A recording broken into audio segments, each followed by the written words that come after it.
Senior तरीन 2 जजेस होंगे और ये कमेटी अपना इजलास बुला के अक्सरियत से फैसला किया करेगी कि बेंचेस की तश्कील जो है वो कैसे सरंजाम दी जाए और किस बेंच में किस किस को शामिल होना चाहिए।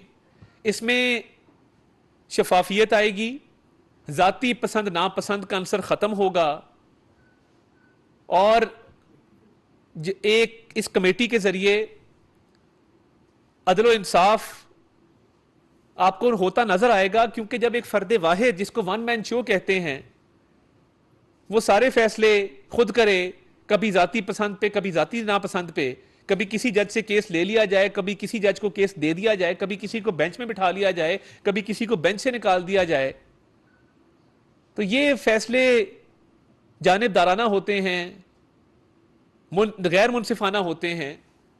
तो ये 3 रुकनी कमेटी जो कानून के अंदर अब रखी गई है, इसमें कम से कम एक बहस तो होगी, एक चीजों को बेहतर तरीके से करने में मदद मिलेगी कि 3 रुकनी कमेटी है और उससे पूरे सुप्रीम कोर्ट की आपको सेंस मिलेगी कि जो अभी तक फुल कोर्ट की मीटिंग नहीं हो सकी, क्या पता इस कमेटी के जरिए वो मीटिंग करने में भी आसानी पैदा हो कि कम से कम जज साहबान आपस में बैठ के ये फैसला किया करेंगे। और ये किसी एक शख्स की बात नहीं है, ये आने वाले वक्तों में हमेशा वो जो भी 3 सीनियर मोस्ट जजेस होंगे वो बैठ के इसका फैसला कर दिया करेंगे ताकि इस वन मैन शो का खात्मा हो सके और इंसाफ होता नजर आए। इंसाफ होना और इंसाफ होता नजर आना ये दोनों बहुत जरूरी हैं, कानून का बुनियादी जुज्व है कि इंसाफ हो और इंसाफ होता हुआ नजर आए। अब बेंचेस की तश्कील के अलावा इसमें 184(3) सुओ मोटो की पावर्स पे अथर मिनल्ला साहब ने क्या खूबसूरत बात लिखी है।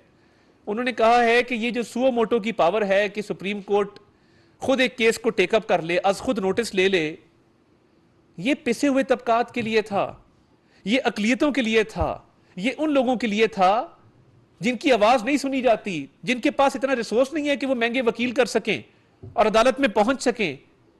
ये तो पिसे हुए तबकों के एहसासे महरूमी दूर करने के लिए था, ये उनके बुनियादी हकूक के तहफ़्फ़ुज़ के लिए था।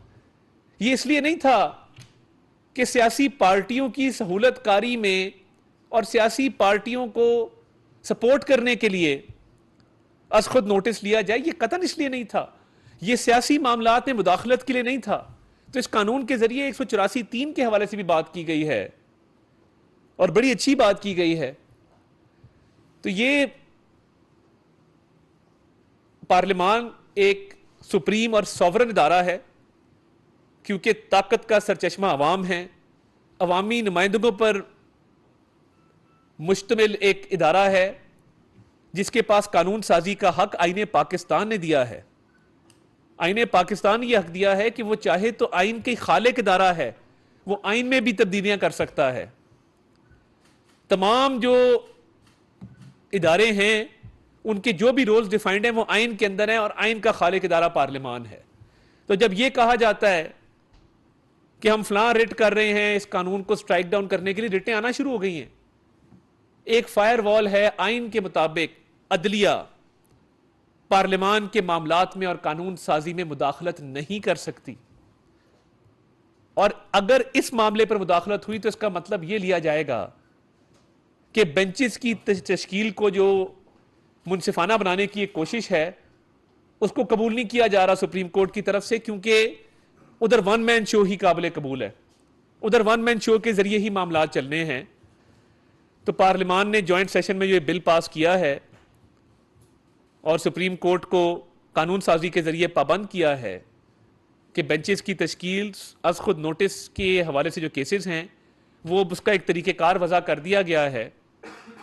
तो ये बड़ी खुशाइन बात है और अब वो 3 जजेस को तरीक़ेकार भी बता दिया गया है कि इसकी मीटिंग कॉल होगी, मीटिंग में फैसला होगा और इंशाल्लाह अगर सदर पाकिस्तान इस पर दस्तखत नहीं करते 10 दिन बाद ये नाफिज़ अमल होगा, इसका गैजेट नोटिफिकेशन हो जाएगा और उस दिन के बाद लॉ ऑफ द लैंड होगा और पाकिस्तान में सुप्रीम कोर्ट के तमाम बेंचेस इस कानून के मुताबिक बनेंगे, पसंद नापसंद पे नहीं बनेंगे, किसी फर्द वाहिद की मर्जी से नहीं बनेंगे। और ये जो इलेक्शन का मामला है यानी 63A में जब उसकी तशरीह की गई तो आइन में जो तब्दीली की गई, पार्लियामान ने यह इख्तियार नहीं दिया था कि आइन में तब्दीली करके तो वोट गिनती में ना शुमार करने की आप तरमीम ले आए। आइन ने आपको यह इख्तियार नहीं दिया था, ना पार्लियामान ने इख्तियार दिया था कि आप पार्टी हेड की जगह पार्लियामानी पार्टी डाल दें, पार्लियामानी पार्टी का हेड डाल दें। आपको अगर यही दो तरामीम तहरीक इंसाफ की पंजाब में हुकूमत कायम करने के लिए मकसूद थी और आप चाहते थे तहरीक इंसाफ की पंजाब में हुकूमत कायम हो, आप हमें चिट्ठी लिखते और चिट्ठी में लिखते कि ये दो तरामीम कर दें 63A में, जिसके तहत पार्टी हेड को निकाल के पार्लियामानी पार्टी डाल दें और लिख दें कि मुनहरिफ अरकान का जो वोट है वो जब कास्ट होगा तो गिनती में शुमार नहीं किया जाएगा और वो सीट से भी फारग होंगे। तो हम तरमीम कर देते आपकी मंशा के मुताबिक, देख लेते इस मामले को, पार्लियामान में जेरे बहस ले आते। मगर ये आपको तो हक नहीं था।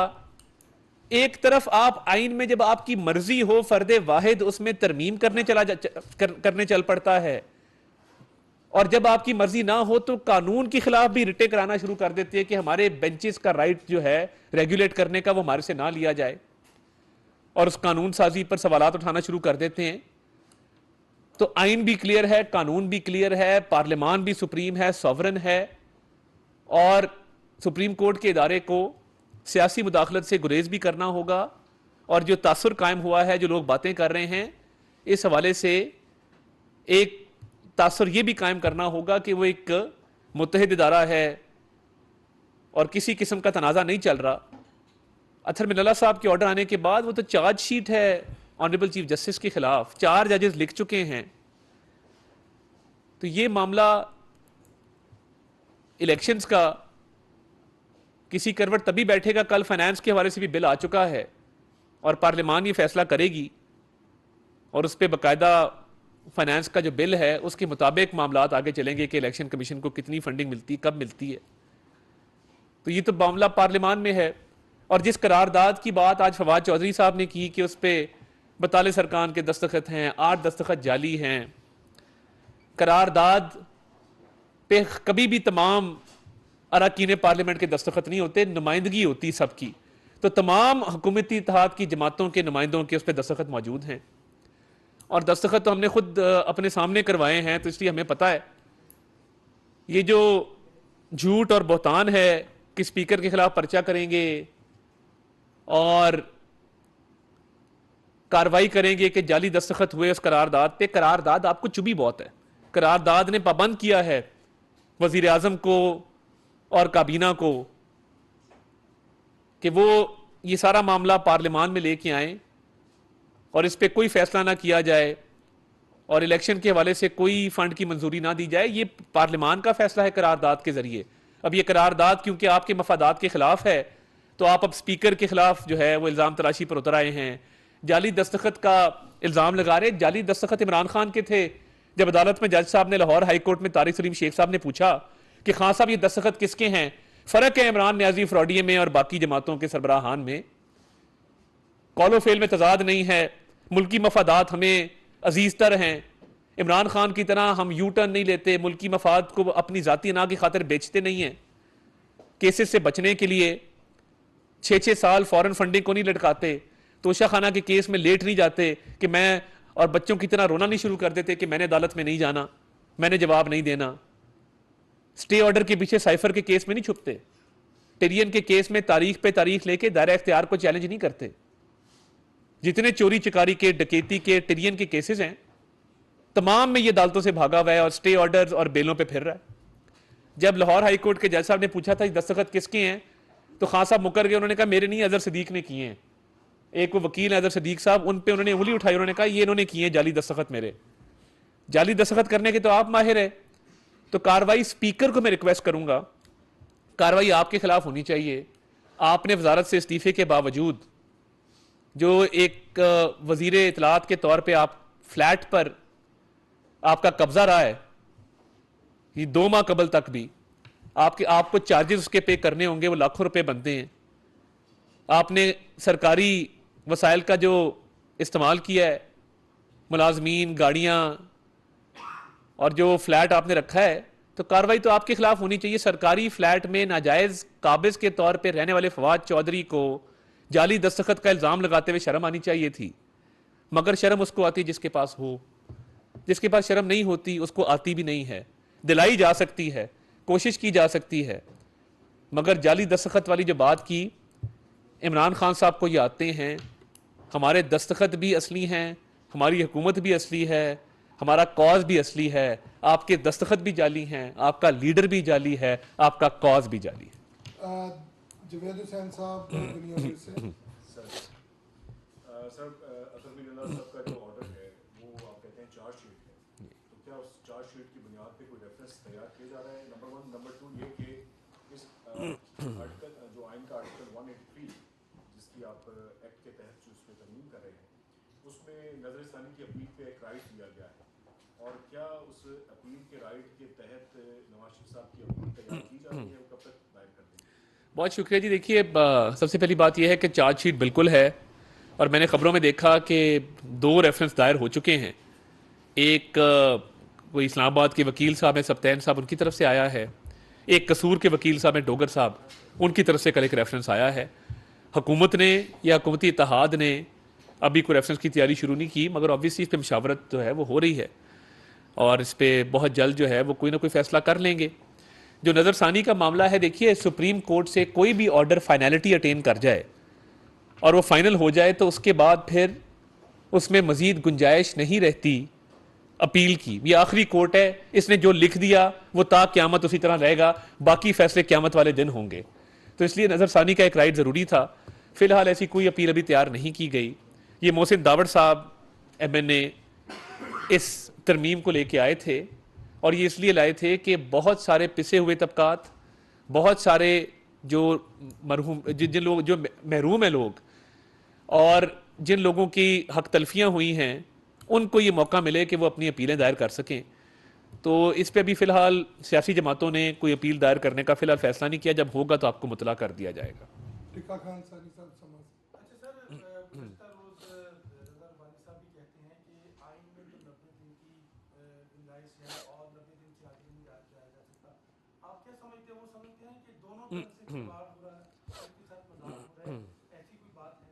नहीं, देखिए, 90 दिन की जहाँ तक बात है तो मामला बड़ा क्लियर है कि एक कानूनी तौर पे कायम हुकूमत कानूनी तौर पे तोड़ी जाए तो 90 दिन में इंतखाब होंगे ना। जब सुप्रीम कोर्ट वो हुकूमत कायम करने में अपना किरदार अदा करे और फिर उसको तोड़वाने में अपना किरदार अदा करे और फिर वो केस लगा के 90 दिन में इलेक्शन का ऑर्डर करे, तो आइन का आर्टिकल 224 कहाँ जाएगा जिसके तहत निगरान हुकूमतें पूरे मुल्क में कायम होनी हैं और निगरान हुकूमतों की तहत ये इलेक्शन होने हैं। कल जो छोटे सूबों की तरफ से, और वो छोटे सूबे नहीं हैं, वो बहुत बड़े सूबे हैं, हमारे दिल के बहुत करीब हैं, करारदाद मंजूर की गई कि अगर पंजाब में पूरे मुल्क से पहले इंतखाब हो गया तो पंजाब के इलेक्शन का नतीजा पूरे मुल्क पर असरअंदाज होगा। अब मुझे बताएं ना, 141 कौमी असम्बली की सीटें पंजाब में, 16 कौमी असम्बली की सीटें बलूचिस्तान में। अब अगर पंजाब का इलेक्शन पहले होता है, जो भी जमात पंजाब में आएगी उसको पूरे मुल्क में फायदा होगा।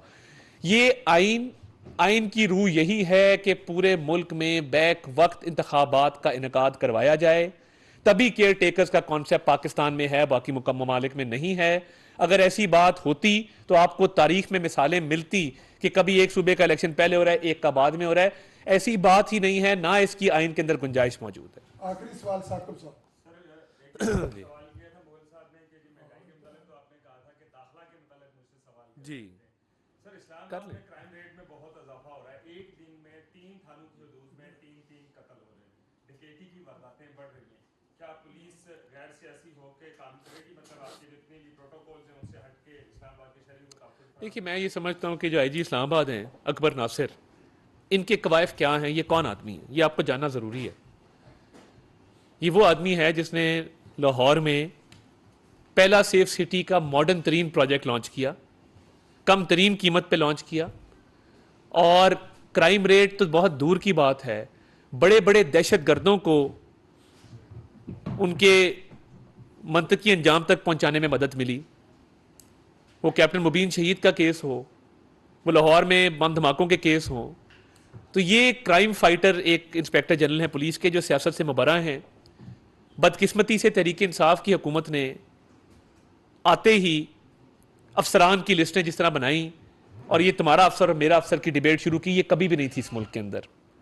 और मैं ये समझता हूं कि ऑब्वियसली क्राइम रेट एक प्रॉब्लम है, मगर फर्शनास अफसर लगे हुए हैं, पुलिस अपनी भरपूर कोशिश भी करे, इसमें बेहतरी भी आएगी। और महंगाई की जहां तक बात है, देखिए कोर्ट के अंदर खड़े होकर मेरे से सवाल किया गया था, अब कोर्ट में एक प्रोसीडिंग और चल रही है, सवाल महंगाई का और है, इधर तो हम बात कर सकते हैं ना।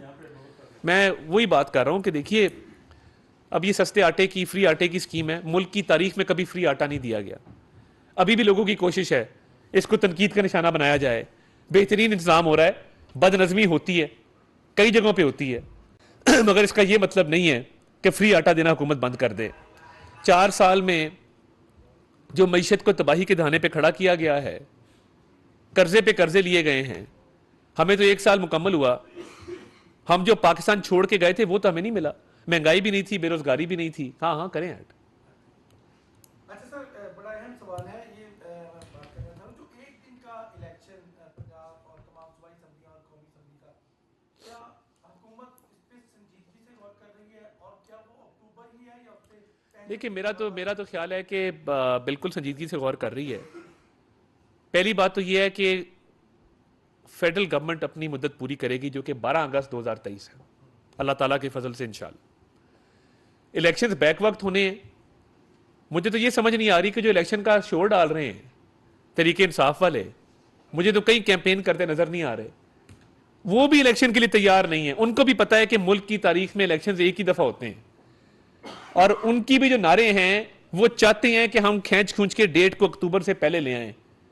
तो ये तो नजर आ रहा है कि तरीके इंसाफ की भी तैयारी नहीं है, कैंपेन उन्होंने भी शुरू नहीं की, उनके भी उम्मीदवार जो हैं वो खामोशी से घर बैठे हैं।